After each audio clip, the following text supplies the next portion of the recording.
Kanisangit yes kahoy. Ala, nalambod na. Tuara, ala. Wala ilang dada diri no sa kalinan. So akong gianhian diri ang mga kanding. Kaya akong gisusi o gitagaan ako gagnag nga mga kumpay. Hindi magsigig tibangag. Di ba nangauna sila? Pa sila napay jandan nga gabi kagara-gara. Ay nahurot na dito ang hatag sa iya. Tagaan na lang po na siya. Nangauna sila. So at least dili na magsigig tibangag kay saba kay sila dito pa minaon nimo sa kuan sa tindahan. Hoy, ang duhatan awaran. Uy mo agi ditong panguanan ng sako ako nang gibugkot kay ilan nang gigubag-gubag. Buti ko na nang gibuslutan nila ang sako butang kumpay. No. Ang inahan nga si Bimbim nagkauna. Tapos dandan dito na nagbahis kay nangayo to ganihan kuan. Kumpay nagsigig bahis.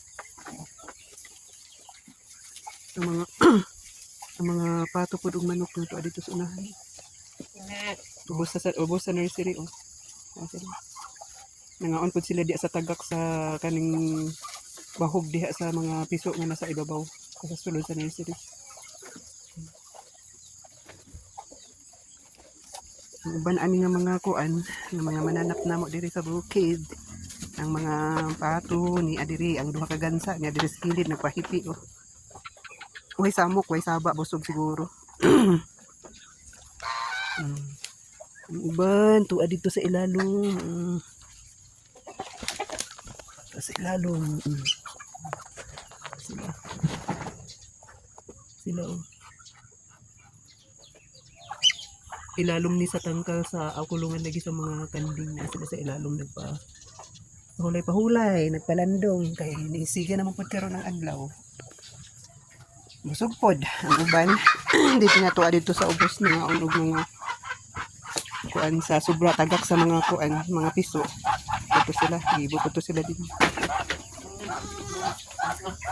Sila. Sige, kauna mo dia.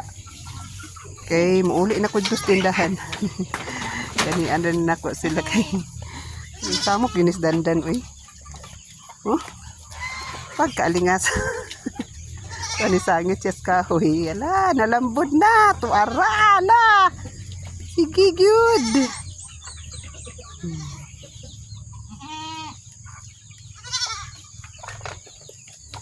Okay. Wala akong update. Salamat sa pagtanaw ninyo. Salamat. Okay, dok. Thank you. Thank you for watching. Thank you.